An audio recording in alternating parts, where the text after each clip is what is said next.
Mrs. King and district teachers will present a recap of the technology pilot project for those of you at home. This is mine. That's yours. That's yours. Yep.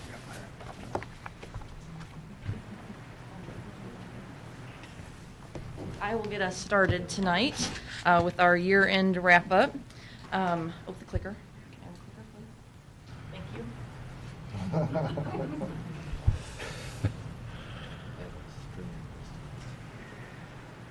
Okay, so we are back again, and tonight we are wrapping up our year, and we are also talking. Finally, this whole year we've talked about the pilot group.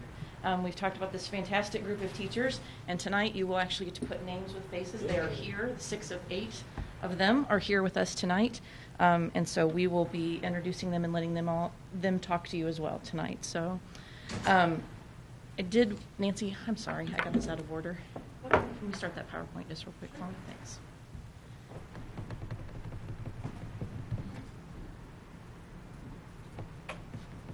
Just going to have quick couple slides and we'll turn it over to them. We wanted just to bring back that we do have a district technology plan that drives what we're doing, but ultimately our goal is student success. Student achievement drives everything, but our district technology plan, when we looked at that this year, we have addressed network infrastructure, we have addressed devices, professional development, and also our organizational chart and the staffing needs of getting things done. We'll talk to you a little bit more about each one of those items tonight as well. But we wanted to talk about that district technology plan. That's kind of where we'll start tonight and probably where we'll end as well, because it is our driving force on what we do. We have a video for you tonight. And when that is finished, I think Mrs. Spurgeon and Mrs. Hagan are going to come up and talk to you a little, introduce you to our pilot teachers. They're excited to talk to you tonight, right? Yes, okay.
Computer technology has impacted my instruction and teaching practices a great deal. When using the mobile devices, my students are more engaged in their learning due to the instruction and activities being more student-centered rather than teacher-centered. This year, through My Big Campus, the majority of the communication arts assessments are taken on the computer rather than paper and pencil. This prepares the students for future online assessment, it saves on classroom resources, and the students are immediately aware of their progress.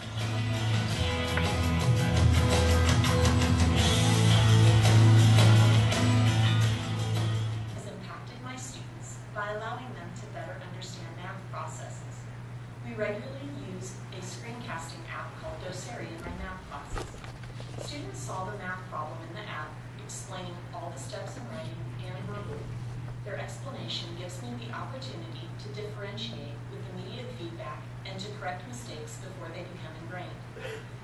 Technology, we use it everywhere, and even in colleges that I've visited, have to learn so many different things about technology. It helps to learn it now in high school before learning it on your own. And I think probably the thing that's had the biggest impact on my students and my classroom are the screencasts that I've done. The students are so much more engaged in the learning process because it allows them to become involved and actually take control of some of the learning on their own.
Excited? Yes, yes. Moving forward. Having been on this journey, for many, many years as part of the technology of Raleigh Public Schools, it still excites me to watch us moving forward and being in the race. As Dr. Zales mentioned at the very beginning of school, we're not the very forefront. We don't want to be there, but we're definitely in the race. And we've been had very much affirmation from other school districts that we visited. Just yesterday, Linda, Ginger, and I visited Lindbergh School District again, who is doing amazing things, and really took some concentrated time to visit with them about their professional development, their whole vision of their school. So we have some things that we'll be carrying from that visit forward, but we kept getting affirmation that we are doing things right. We can tweak things and make them better, but we are definitely in the right direction, and that makes us feel great. First of all, I'd like to just introduce everyone, and I want to say, number one, thank you for bringing Linda on board this year. It's been invaluable help to not carry the whole load that I've carried for so many years. That I really, really appreciate that.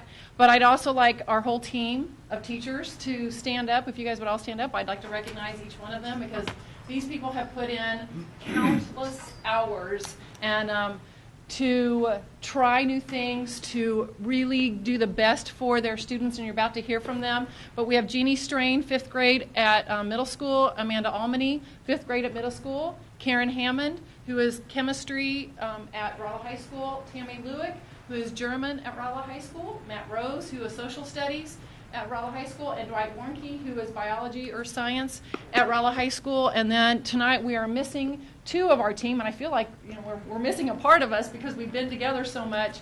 Beverly Conkling, 5th grade, and Steve Day, our physics teacher. So I really think that we need to give them a little round of applause. But it has been truly our pleasure to work with them, and I think that you'll hear from them. Just 5th grade teachers working with high school teachers, they've actually learned a whole lot from each other, and I feel that they have been a team, and we'll talk more how we're going to keep them together next year because we think that that is invaluable. So I'm going to, if we'll go to the next slide, just a minute. Oh, I do. Sorry. Okay. Figure this out. Yeah, I know. It is. I was on a roll. So just a little recap before they speak. These teachers have attended 30-plus hours of professional development starting last June. They spent days in the summer, and then they've had full work days, 1 day each quarter, learning new techniques, how to transform their classroom, how to think differently with devices now in their classrooms. So they've had a mix of devices that they've tested, from iPads to netbooks to laptops, document cameras, and their interactive whiteboards. So we have really spent time using research-based instruction. It just hasn't been a haphazard way of doing things. It's been very methodical. Linda and I do research to make sure that the the things that we're instructing them with have value to our student achievement. So I am now going to turn this over, and the whole emphasis of their talk tonight is the difference between traditional, the way we used to do it, and the way it's now been transformed. Okay, so we'll start with Jeannie Strain and Amanda Almany. There's a clicker right here.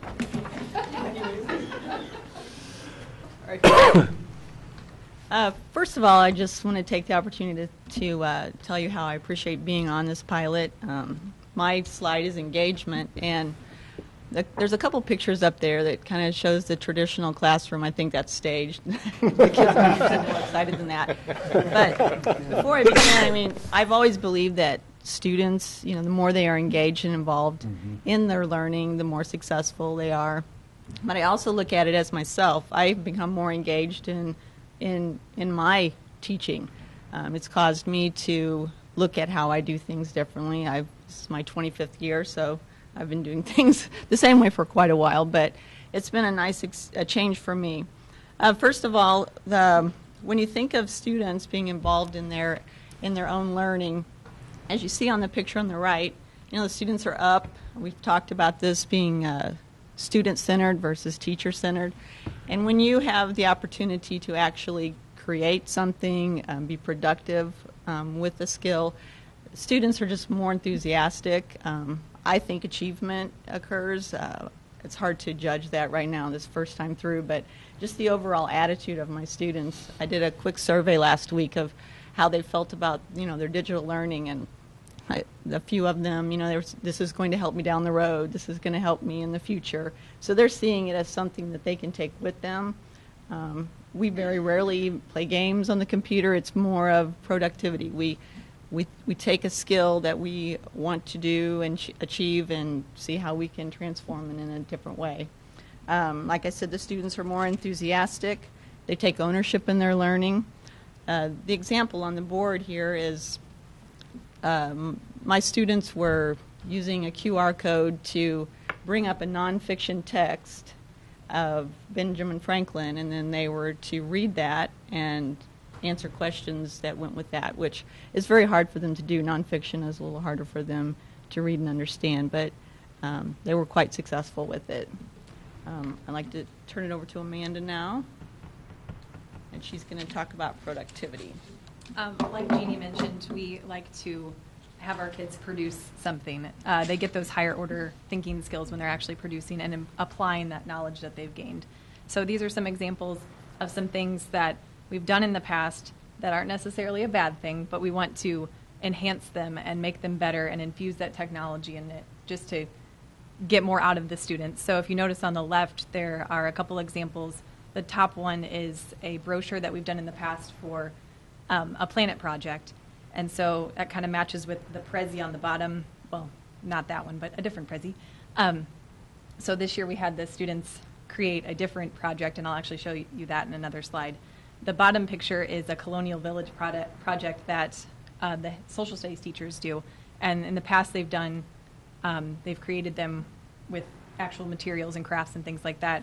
And Jeannie had her students this year make a digital story and had the students incorporate text and photos and actually do a voiceover talking about the whole village. And it was just really neat because they each get to produce their own product at the end. And so that was really neat. The top one on the right side is what we call the dragonfly pond. And real quick, it's just basically the students have to learn how to take care of their resources and take care of the pond and find a way to create a city to make it a good environment and so on. So in the past, they've just literally cut out paper and taped it and put it around the pond, which serves the purpose.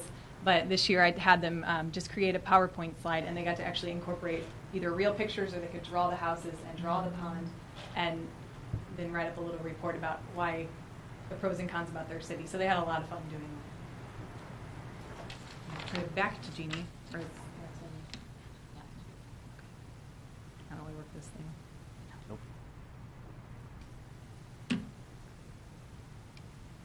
There we go. All right. Collaboration has been huge for us. Traditionally, You see students working together maybe on a worksheet or a project like that. Sometimes you see one student doing more of the work than other students. We've kind of transformed it this year into the top picture. Mrs. Conkling's class and I actually took both of our classes into the computer lab, and we started the project with one student from her class was matched to another student in my class, and her class actually started what we call a Poplet. It's an app on the iPad, and it's a concept map. And so they had to find some information about a planet and put it in there. Then my student got it the next hour and added some more information, so they didn't know who they were working with. They got to kind of work with a student that they typically wouldn't work with. We took that information and turned it into a video, and then we took all of that and turned it into a Prezi presentation. And it was just really neat to see them working in the computer lab together. It was cool to see Mrs. Conkling and I collaborating with that. And it's also been such a great experience with Jeannie, myself, the high school teachers. Linda and Brenda have been amazing, just collaborating with us and being able to help each other come up with new ideas. And just that entire experience has been great with collaboration. I'll let you switch the side this time. Then I'll mess it up again. That's what I look like when I have too many papers to grade. This slide is the My Big Campus slide, and our fifth graders have no problem logging on to My Big Campus and manipulating through all of the parts. I think we were a little nervous at first that they just couldn't do that, but they can. What I have used My Big Campus a lot for is assessment. Our reading series has a test generator that we can load the weekly assessments, the benchmark assessments, which we use for our common assessment. They load on there very nicely, and the students are able to take the test online, which gives me the opportunity to break the questions apart, see which ones were missed, what percentage of my students mastered each skill, and they're all targeted to, our standards. So that's been really helpful. Plus, I can allow more than one submission, so at the time of the test, the students get immediate feedback of their score, which is why the picture is up there on the left. The traditional way was grading the papers and getting them back, in a timely manner, whereas right now, as soon as they're finished with the test, the score is right there. So if the score isn't acceptable, I am able to go over, see what happened, do a mini reteach of that skill, and possibly it just could be something that they misunderstood, and then they're able to take the test again and have success, and their self-esteem is much higher, and they have really gotten a lot better at taking the test online. You can tell when we first started it was a little harder for them to do that, look at the screen, but overall the percentages of other averages have gone up quite a bit over the course of the 4 or 5 or 6 months we've had them. What's the nature of the online assessment? I mean, what? It's actually, I load the specific test that they would take on paper pencil. It's, I shouldn't have said online. What I mean is we actually load the reading series test on the computer, and so they just answer it on the computer. But it's the same exact test that the other fifth grades are taking that do not have the mobile devices. But with that being said, every teacher can do this. The nice thing about this project is we have the devices right there in our room, and that's what's been very helpful. In the past, you have to do a lot of planning and, getting your class into a lab and that, but having them right there to do this makes it flow much nicer. Any other questions about any of the slides or what we talked about? This time, I think we'll turn over to the high school.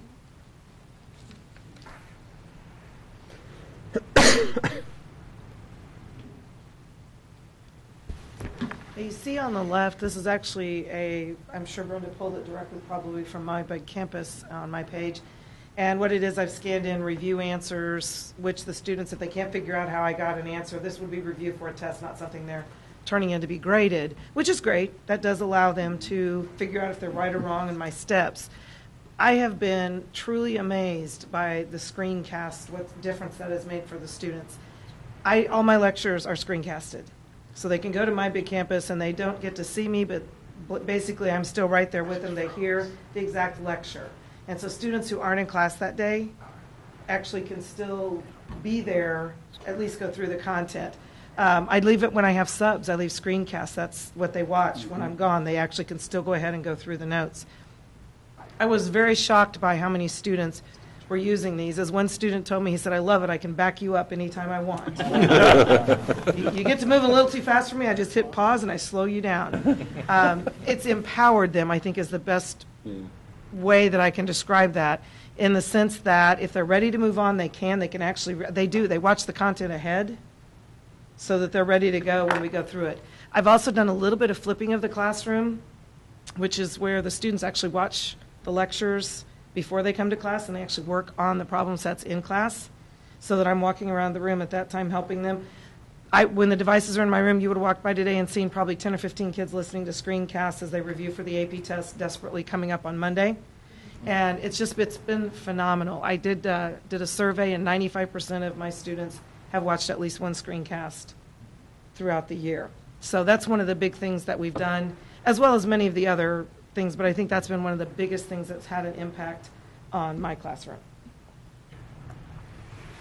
One thing I really appreciate about Brenda and Linda is they have allowed each of us to take our own strengths in, quote, the traditional classroom and transform them to our personal needs and our things that work best for us. For example, I am impressed with Karen's screencasting. You know, I just, that's something that is a goal of mine. But just like we want students to have differentiated opportunities for instruction, we also are different people, and our personalities have really come out through the different things that we've grabbed onto and that we've chosen to use in our classrooms. And I've really latched on to this Quizlet website. Quizlet is a website. It's also an app that we can use on the iPads, and it has been a wonderful tool for my German students when working through vocabulary.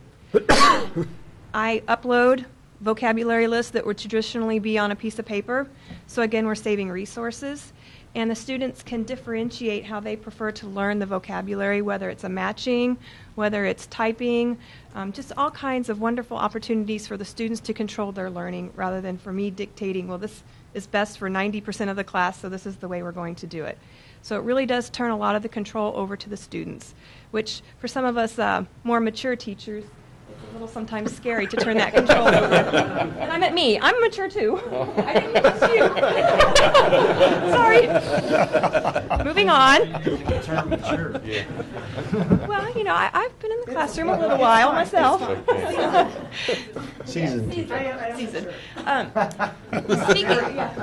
Speaking of the differentiation, another resource that I've really latched onto is this Infused Learning website. And this is the ease of using with mobile devices is incredible, but it can be used in your traditional desktop type lab community also.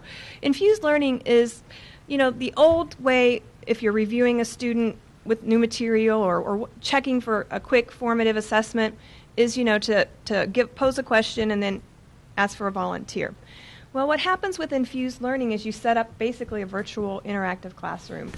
And you choose your topic. It's teacher-driven, basically, but at the same time, all students are participating. It's kind of a newer evolution of the old clicker system, if any of you are familiar with the clickers. But it's very easy to use, very teacher-friendly, very student-friendly. The students log on to a virtual classroom, and I don't know if you can read up there, but there's different choices that you as the instructor can make. For example, I can use draw response, and I can pose an oral question to a student in German, such as Wie ist das Wetter heute? How is the weather today? And they can write on their iPads, and then I can show. Good.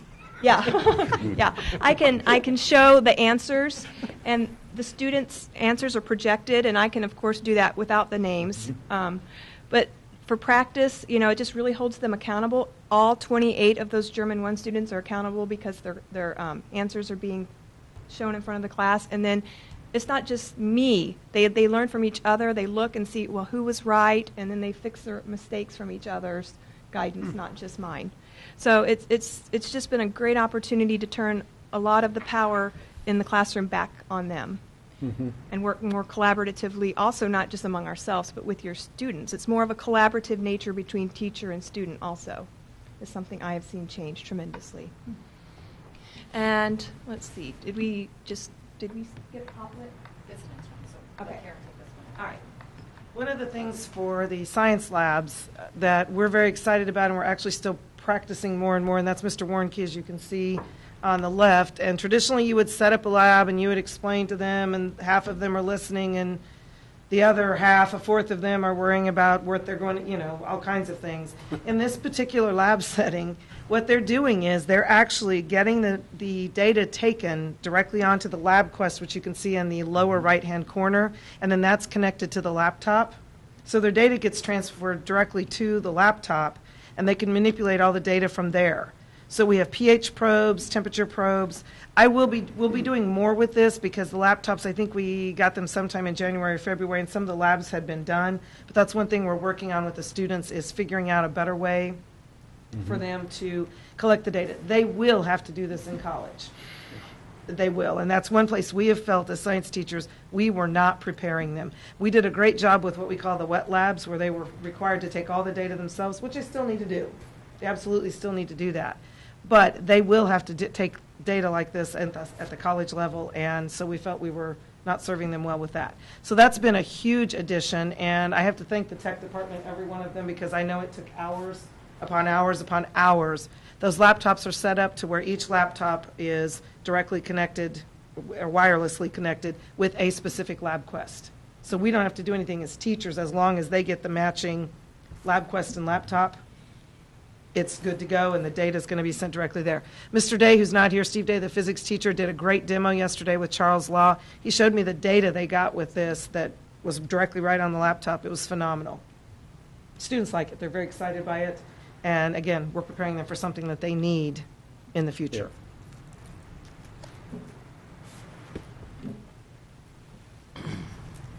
And, in the classroom, especially as a language teacher, I spend the majority of my time doing formative assessments. I'm always checking comprehension, always seeing where they are on this new concept, and trying to figure out what we need to do to make comprehension and student achievement much better.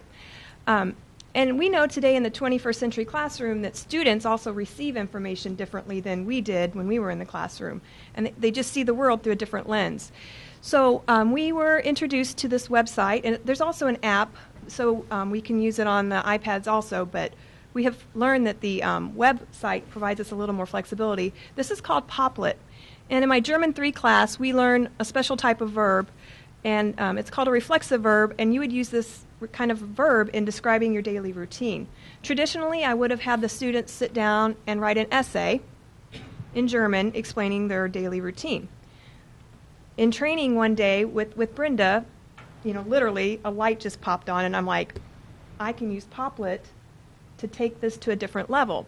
So instead of having the students sit down and write the traditional essay in German about their daily routine, we turned it into this transformed version here, where they basically map out their day, inserted images off of the internet. Mm-hmm. So it was a multi-step process also. And I think that's another important life skill outside of the curriculum that they need. They need to be able to start and follow a process. And we assume they can do that, but they can't always do that. So in addition to just supporting the content, I think we're supporting lifelong skills. And the highlight was after I showed the students how to use this in my content was a student coming to me and saying, I have a project due in another class, and I'm going to use Poplet to do my project. And that's kind of what this has all been about for all of us. Wow. Did you have any questions for Karen or myself, specific to what we shared? One question, you talked about your lectures, them not being able to see you, but they're able to see what you do on your whiteboard.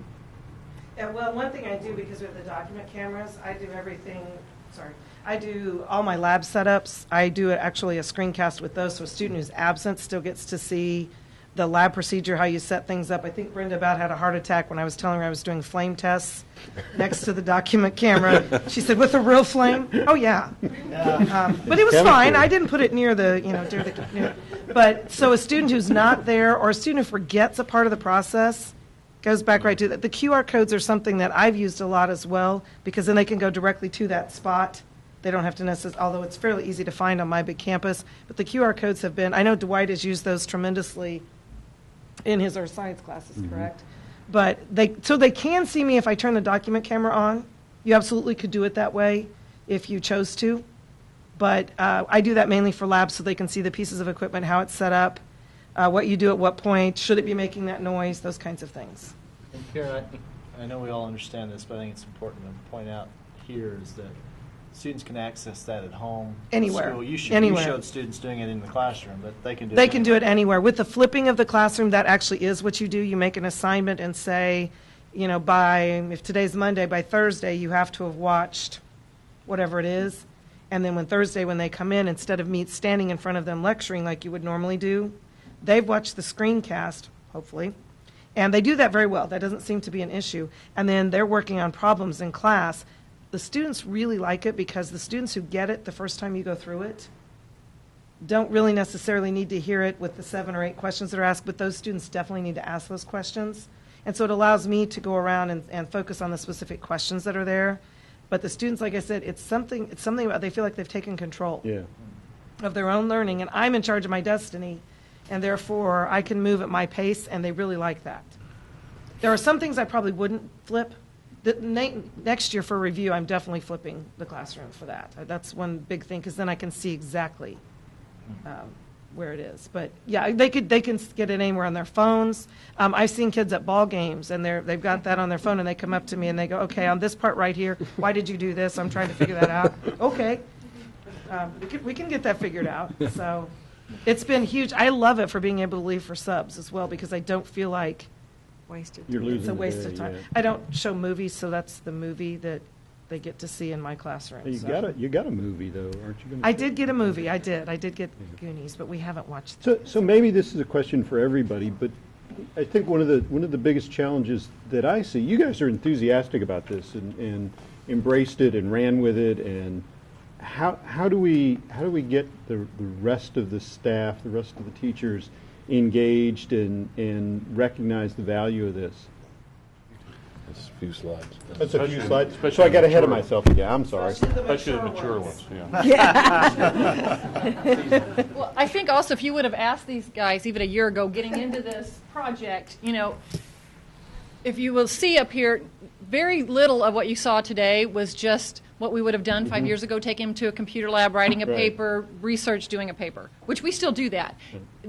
We've all just learned there are so many different ways. So I actually hope by people watching today's presentation and hearing all these new ways that we can do it will itself fire up people, because the kids themselves, you're about to hear from a student, so I don't want to talk too much about it, but the kids themselves too are wanting it. You know, which classroom do you want to be in? You know, and I'm still learning my content, but I'm engaged. I want to go to that class. I don't want to go to the class that I hate to go to that class because it's boring.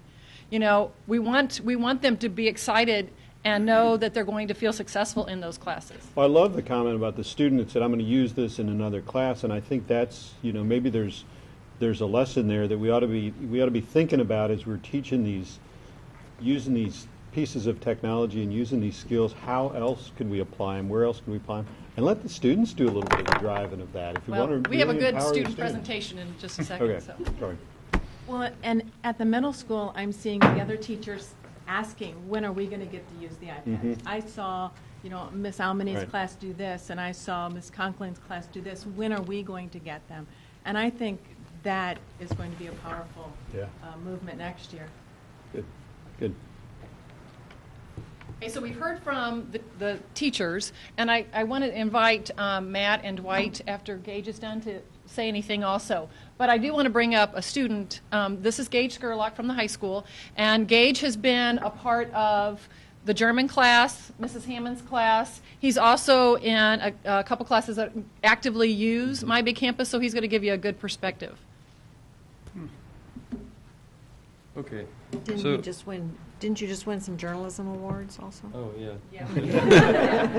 Tell us a little bit about that. Next board meeting. You guys are getting way ahead. We're bringing on next. I just have paper and pencil. We're moving forward. Goodness, we can't keep up. So, starting off, I think that this step forward in technology, I think that this has been the single most important improvement that we've ever had in education and anywhere, especially here at Rolla High School and not here, but the Rolla district and as a whole. I think that the technology was it's hard to imagine having anything else because, our pacifiers cost 99 cents on the Apple App Store instead of going to Walmart and having a real. We've grown up with it, and it's natural for us. I have a bunch of key points with it. I think first we have a physical advantage. So we, in the future, we'll have. I see more of a technology base. This is just going down the runway. We're taking off here. You have one device as opposed to 4 books, 3 notebooks, 7 folders, and hundreds of papers. You have My Big Campus that has all of the schoolwork you need. You have My Big Campus that has your videos that you need for your screencast for your class. You have online research from all these different sources that are everywhere at the ends of your fingers. You forgot your book, your notes, your essay, your homework at home. No, you didn't, because it's saved on My Big Campus. It's saved on Google Docs, and your dog's probably going to have a hard time eating your iPad. So we have an information advantage. I like to think of it as instead of a square, we now have a circle. Instead of we have 300 pages of math, we now have, and on the 300 pages, you can only get what's already on the pages. We now have this circle of the internet where you see x equals 2y. Well, why does x equals 2y? And then you Google why does x equal 2y, and you just keep going, and you can learn as much as you possibly would ever want to learn. We have multiple resources for help in class. Like Mrs. Hammond was saying, you can sometimes not keep up with what the teacher is saying. Maybe everybody else in the class is understanding it. You aren't, especially for people moving here from another country, for example. If they're having a hard time understanding something, they now can use multiple resources to be able to find out what is going on in class. Endless possibilities for more learning. So if you're in social studies class and you hear about George Washington Carver very briefly, but you're really interested, who is George Washington Carver?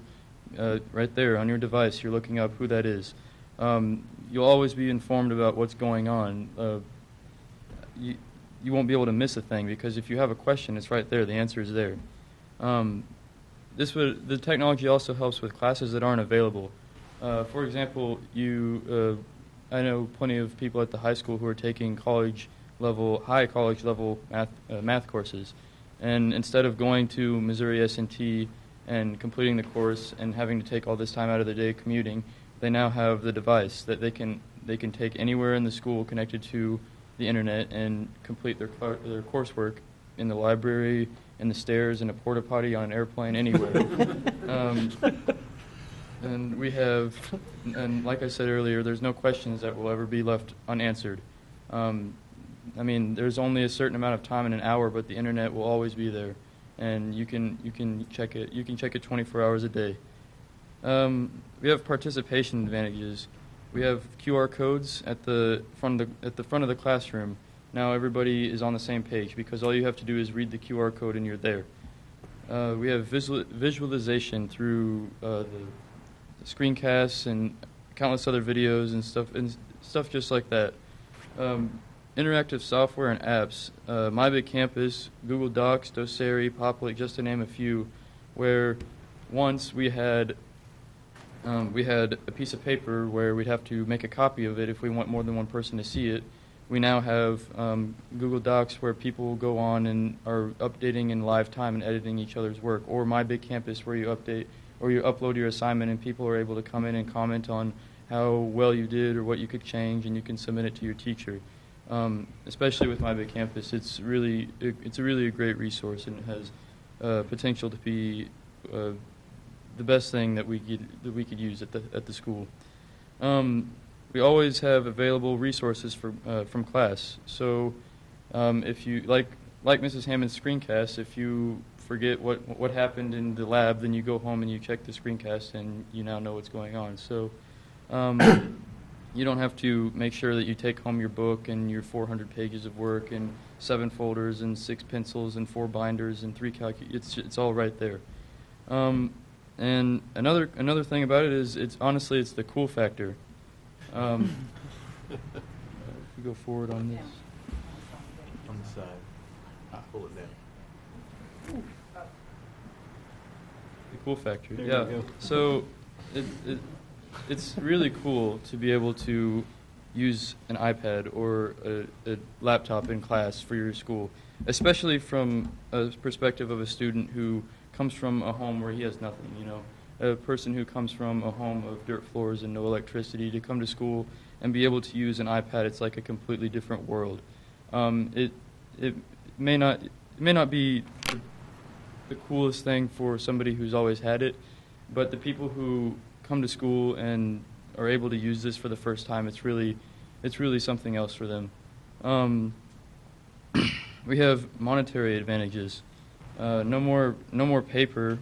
I can see in the future no more paper because all of our assignments are now on My Big Campus, and now all of our note taking is through Google Docs and stuff. Another great one that everybody would be excited about is cut back on printer ink. Yes. I don't see a point of using printer ink when we don't really need to print anything out, because it's not really there's no really a good point for it, because now if you want to access your notes, you can access it on your phone, access it on your iPad. Heck, I can take these notes that I'm looking at right now, step outside and look at the same notes on my phone because it's always there. No more replacing books, and that means we have countless amounts of books that are destroyed after every course, regardless of if it's a semester course or a year-long course. We have books being destroyed all the time. Whereas this year, so far with our devices, we've only had one device that has had any problems. And the reason is because the device provided from the school is not going to go home where it's going to break. It's not going to break in the classroom. They all have protective cases, and I mean, I don't think that there's any plans to do any jousting with the iPads or anything that would cause it any harm. So it's great. Convenience advantages. Everything you need is in the palm of your hands. So with my phone, I now have my social life, I have my calculator, I have my watch, I have my notes. But in the swipe of a finger, I also have my homework. I also have what we did in class today. I have all the videos that we've done.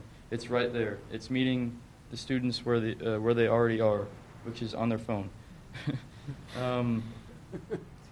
It's really convenient for homebound students, students with a disability, and sick students. If you can't come to class that day, you can watch the screencast. You can go on My Big Campus and see what the assignment is and what needs to be turned in. It's like you're not even missing a moment of class because it's always right there for you. Permanent storage in cyberspace for free. You don't have to worry about the physical. It's so detrimental to carry around a heavy backpack. I get home and I have sore shoulders for weeks from carrying around my backpack. I think it's probably about 40 pounds, whereas this, you carry it around on a string tied to your pinky. And it's not going to go away. No, I mean, your dog's not going to eat your cyberspace homework, and you have a hard time doing that. And parental advantages. The parents will always be able to check their students' progress on My Big Campus. We've already had the parent-student portal, but it's going to be accessed so easily now that the parent will not miss a beat. They will never feel out of contact or left out from what's going on at school. If they're curious as to what the curriculum is in chemistry, all they have to do is visit the chemistry page and see what's going on. If they're curious as to what vocab words we're learning in German class, they have to go on to Mrs. Lewick's My Big Campus website, and it's right there, all the resources that we've been using. There's no need to purchase notebooks all the time, no need to purchase pens and pencils all the time. The school supplies will essentially be cut, aside from devices, which would also be provided from the schools. So we wouldn't have a list of 25 things that you need on the first day of school. It's a burden that is no longer there. A few pens, maybe one notebook, and I mean, if you can, a device. Otherwise, it's there for you at school, and it's a really good advantage. And then we have other advantages, such as announcements will always be accessible. If you want to know why there are a bunch of police congregating in the parking lot. If you're really curious if we're in danger or something, you have your devices at your desk. Why don't you just go to the Rolla District News website and see what's going on? Meeting the students, like I said earlier, we're meeting the students where they are, and people are really down with this. I tell you, there's not one person at the high school that does not like using technology. And I mean, if they say they don't, they're probably lying. So we're really meeting them where they are. Raise morale of students and teachers. People love this stuff. They would be. It's so much better to come to school and be able to be a part of this than it is. I mean, writing on paper has been going on since what, 10,000 BC. So coming to school and being able to use these iPads and laptops is really cool. And like Dr. Zella says, it's a good day to be a bulldog. Great day. So, great day to be a bulldog. So it's preparation for the job market. The jobs in the future are all going to be online. People are going to be prepared, especially in college, where they're going to be required to use things such as My Big Campus or Blackboard or Google Docs or whatever. They're going to be able to just jump right with it because they already know what's going on. And the last thing is teachers are learning too, and the students are comfortable knowing that the teachers didn't grow up with their pacifier coming off the App Store, and that they're not going to know everything about technology immediately. We're very comfortable knowing that they're going to be learning with us at the same time, because I don't know. People, I think that everybody is really comfortable with the teachers learning along with us and figuring out, like Frau Lewick said, what is good for their personalities. Some people might like one thing and other teachers might like another one. So, yeah, overall, this year has been a really great thing with technology. I think it's hard to put into words. It's like we're coming down the runway on a jet about to take off. I can just feel it. And if we keep going forward, we will be soon flying high in the sky where nobody can catch us, because we will be the greatest school in Missouri, in the United States, in the world. So it's really something. It's really something, and it's been a great year, and I can only see it getting better from here. And it's been an honor to be able to talk to you. Thank you. Thank you, Gage. Does anybody have any questions? He wrote that all. That's nice job.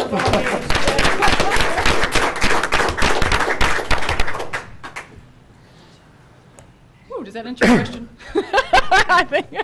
Answers my question. Yeah, it's just where the kids are. Even my light bulbs. It's time. We're here. This is where the kids are. We still have a lot of things to teach them because.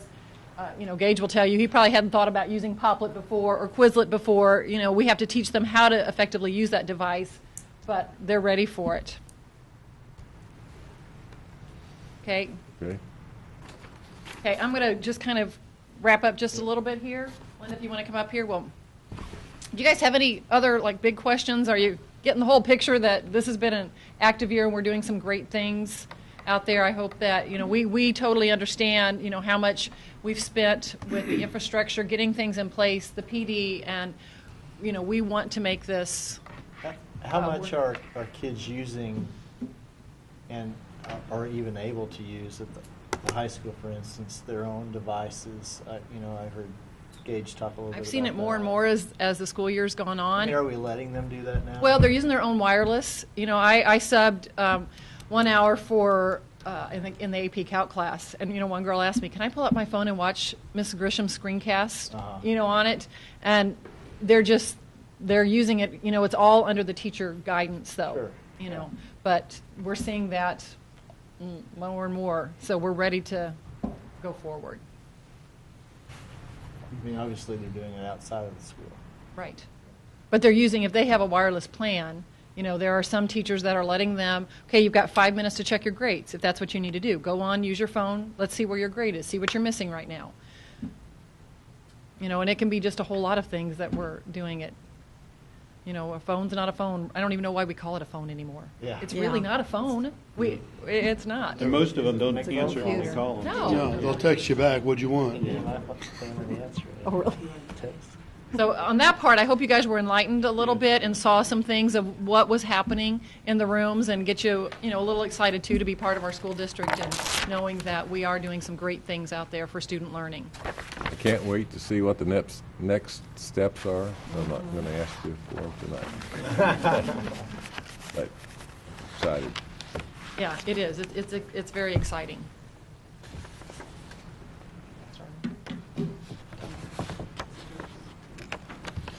Okay, the next thing is it's a Prezi that was screencasted. It is the professional development, kind of a summary highlights of the PD, technology PD for 12-13. So please enjoy, if you would.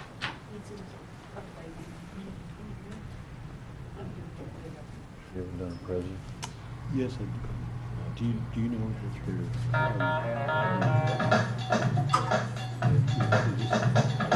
Wow.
212,062 hours of training is a lot. Mm-hmm.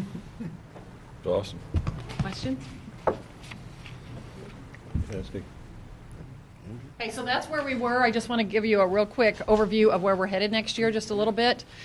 So, what we've learned, we are growing with our amount of people that will be in a structured type of professional development next year. Our first group will be another iTeach, the 2014 group. This year we had 8 teachers. Next year we'll have 32. And they will start with us this summer. They will get in-services throughout the year. Instead of a stipend like we've done in the past, they're going to each get an iPad. We feel like it's important for them to have a device with them to, take what we're learning and have that readily accessible to them, especially starting in the summer.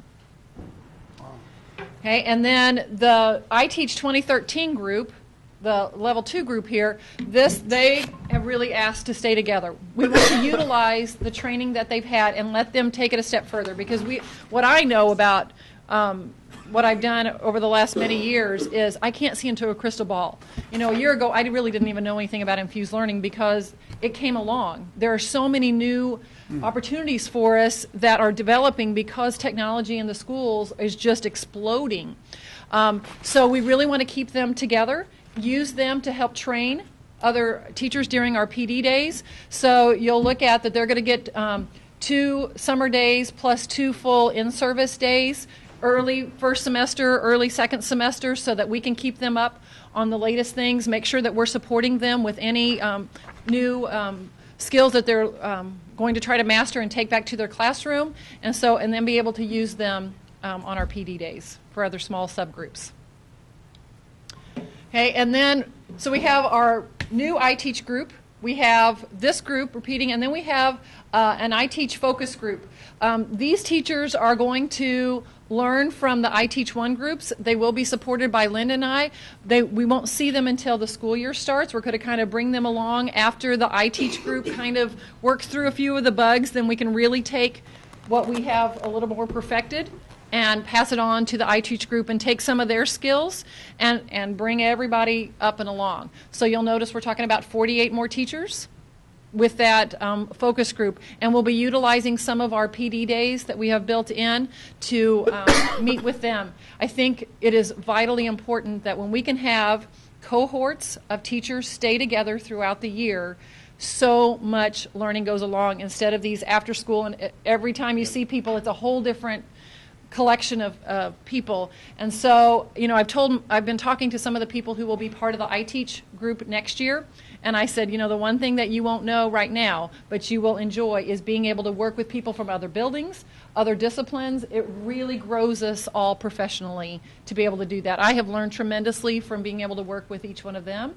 I want to not always be up here with them. I want to be, how can we all do this together? Let's all problem solve and make it the best experience for our kids. So that's a huge group that we'll be working with.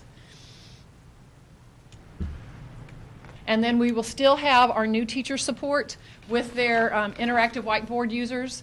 So anybody that still has that interactive device, whether it's a smart board or one of our new Epsons or whatever comes out next year, we still want to make sure that when we have teacher instruction that we're not using that as just a projector, that we are using that to engage kids. I don't want to lose that focus still, because there's still teacher instruction going on. So we've still allowed for that. We used to have 8 hours of requirement. It's going to go up to 15 with My Big Campus, with the iPads, the devices we have. We just need more time and not just the strictly the smart board use. And then we also have focused on anybody that has an iPad. How are we going to have some kind of an iPad boot camp? Basically, sure, we can all turn on our iPad, and that's what people think. Yeah, whoa, that's easy. What do I do with it? And I honestly think back to the days of the Palm Pilots. Okay, I don't know any of you guys that had the Palm Pilots, but if you didn't know what to do with that Palm Pilot, okay, they ended up back on a shelf somewhere because we never knew what to do with them. And with your support, we know that we have got to provide that training to effectively get our bang for our buck.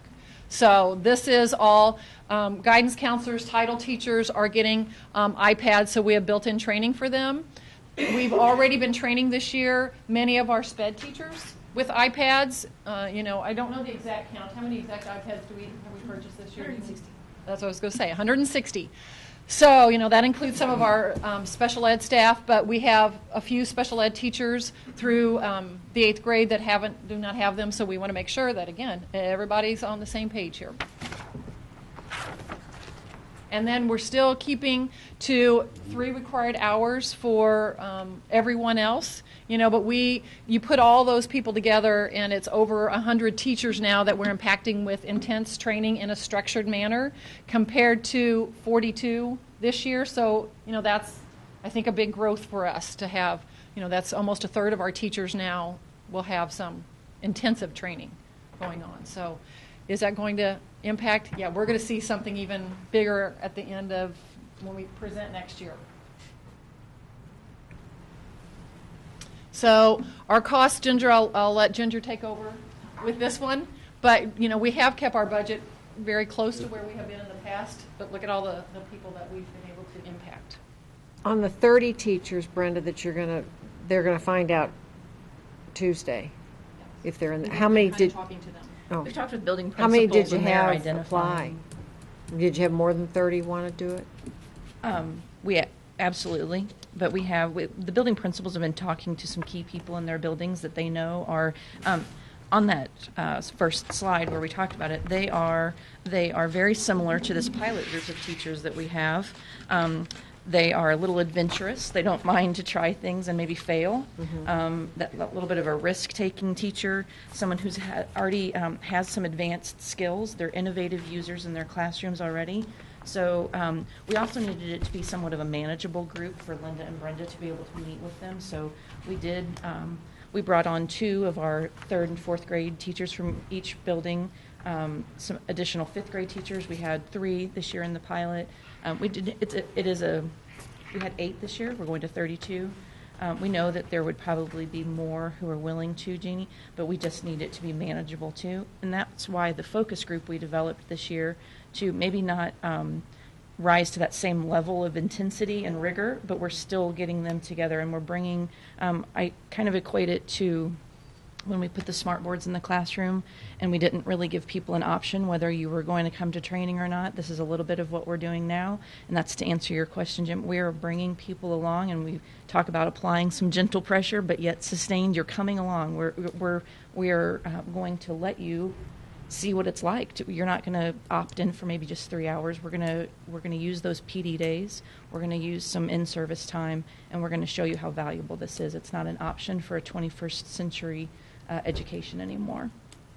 It's important that. And how are we going to support that then in the classroom for them to take that back to the classroom with? Well, I think you'll find, even with, this was a smaller group, but I can't even tell you how many hours I've been with Karen, with Tammy. Is that what you're talking about? No, not professional development, but to get devices. Devices in the hands of so they can use them in the classroom. We are addressing that for next year as well.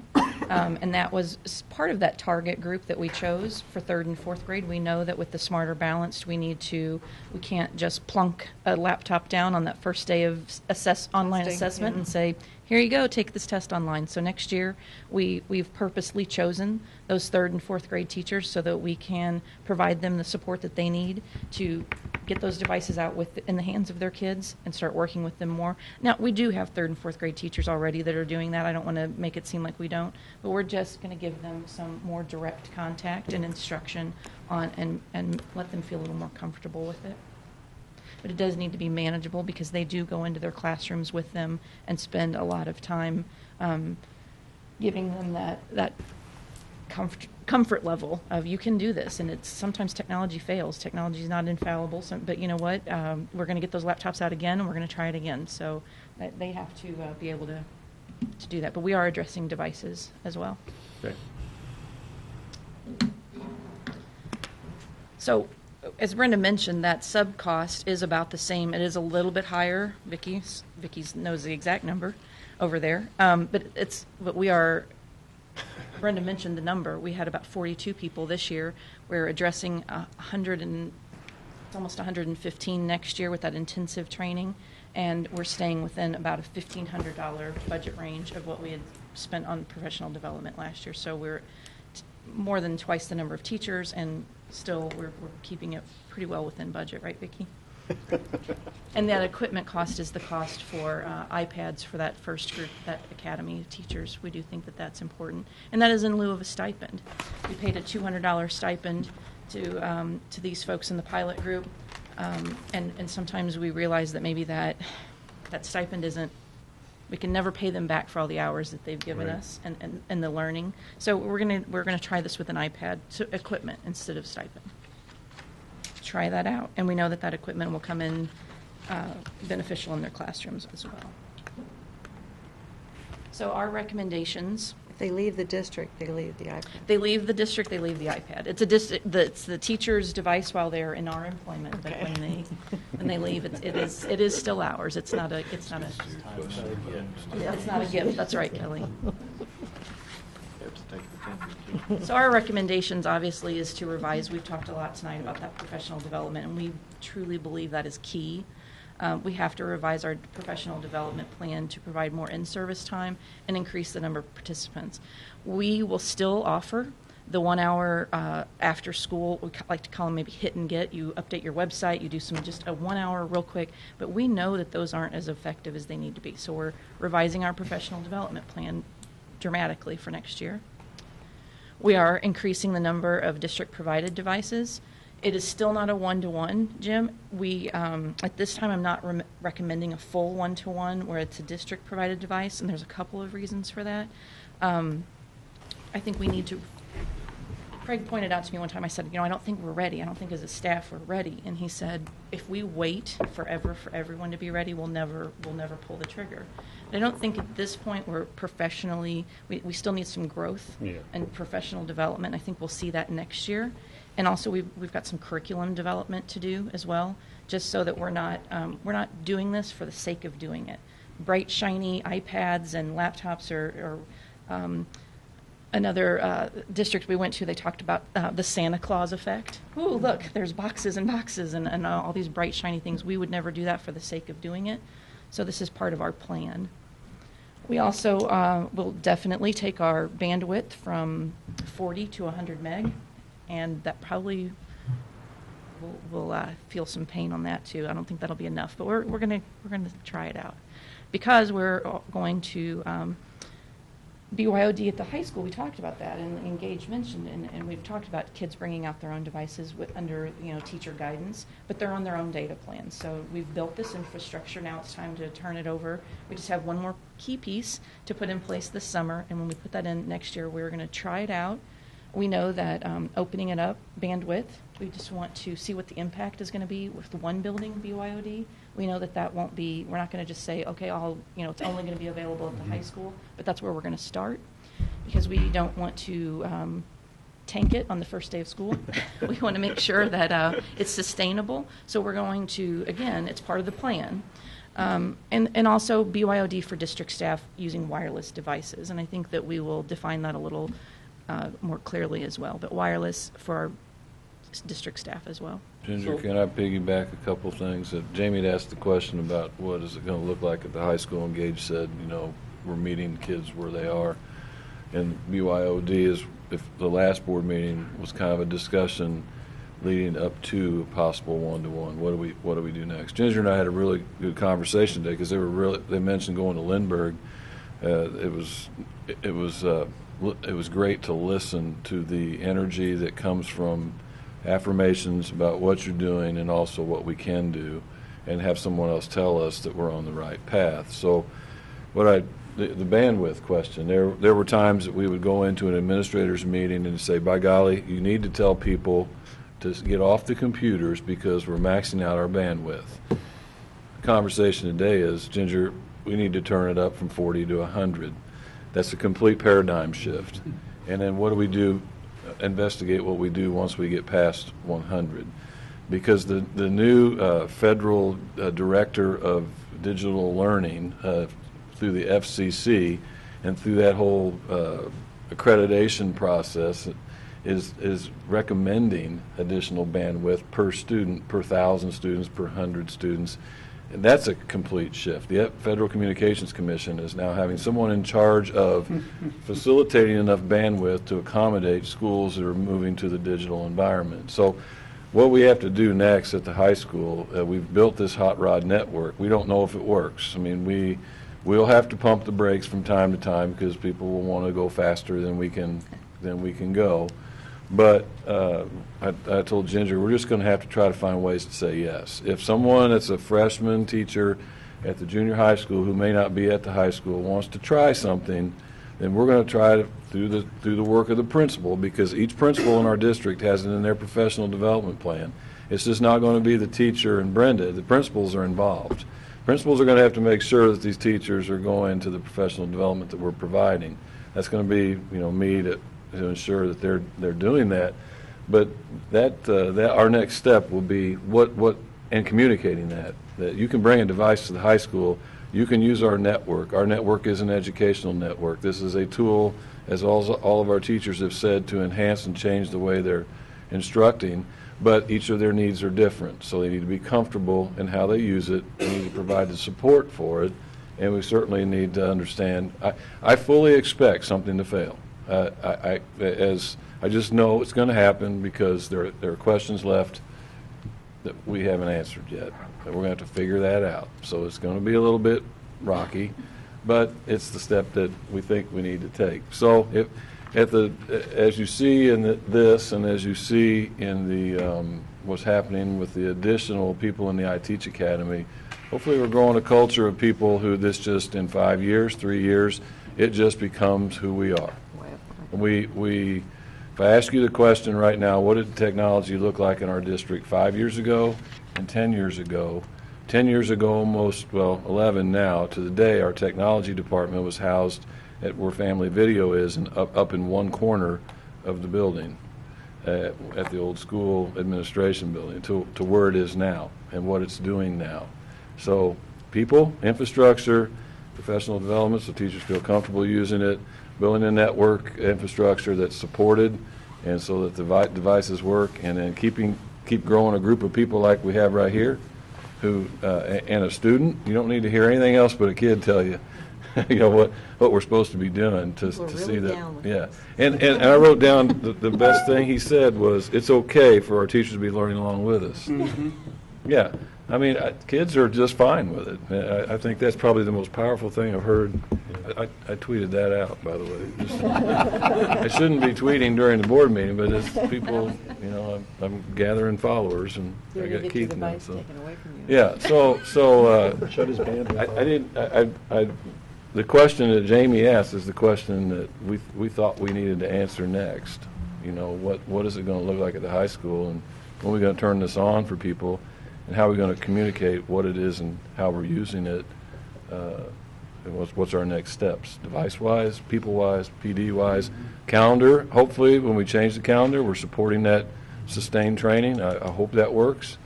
But all those steps we've been making along the way are hopefully setting us up for success here. Yeah, I'm glad to hear you say that about freshmen because, you know, they're just as ready as a senior in high school. Absolutely. We just knew we needed to start somewhere. Right. And if we turned it all on everywhere, you can't take it back. Right. So we're going to turn it on and test the network because we haven't had it all That's what on. I heard you saying, and so then we can transition. We are, and I'll point. We are evaluating and evolving. That is that's my last bullet point there. The technology plan. We continuously look at that, and it's not a stagnant. It's a 3-year plan, but it's not stagnant, and we will continue to evaluate that. We are. It's nice for us to go to other districts and get that affirmation that we're doing the right thing. But for me tonight to hear that everything that we've done to facilitate our teachers, our own teachers, makes me know that we're on the right path and we're doing the right thing. And that our current capital project budget is supporting what we need to do for our digital initiative. And that we're going to continue to plan and budget and support what we have to do to further support our teachers and see success. And the one thing that he said to me today, and I'll end with this, or Gage said to all of us, was about his jet plane taking off analogy.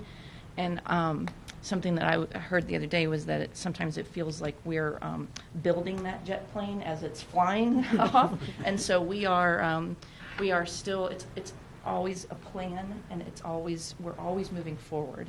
And with this race, and I think we're doing the right thing. Absolutely, and those are our recommendations for next year. We will put in about 12 to 14 more cart loads of devices, and then whereas as the year goes on and it evolves, we'll look at the budget and see where we can and see what impact we need to make in other areas as well. It's not a stagnant thing there either. And that's similar density to what we started out this year with the teams. They shared carts, or they shared carts, and so we will do that. We'll do that again. I've also talked with building principals about their own budgets and what they can, if they can contribute as well. So we're. But a cart and a full cart costs. A cart of 30 iPads right now. The case, the iPads, is about $17,000 to $18,000. And a cart of laptops is probably more about 23, 24. A little bit higher. So ours is kind of a hybrid BYOD where we're actually providing a lot of devices, but yet they can still bring their own too. So we can get to that issue of equity.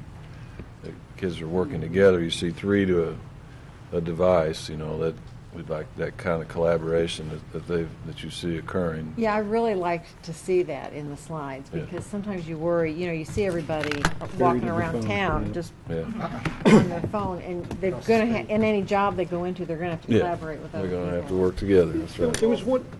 Go ahead. There was one thing Gage said that struck me, and I wonder if you guys have thought a little bit about this and maybe something. He was talking about high school kids being able to take online college courses. And when Chancellor Schrader was over here last week, I raised this issue about how do we blur the line between high school and college. And has the high school thought about, and I got a senior, right, and she's got all their credits, and she's taking courses, and I'm just wondering, is there a way we could carve out some time for those kids that really want to push and set up a way they can either do the massive online courses or actually college credit? There's a lot of colleges that you can take classes online, and set up a place in high school where they can go in and do that and just use some of that extra time in their senior year and get themselves ahead of the game and really make that part of the, the last year of high school. How can we do that? Can we collaborate with us, I don't with the think university? we've had a discussion about kids taking.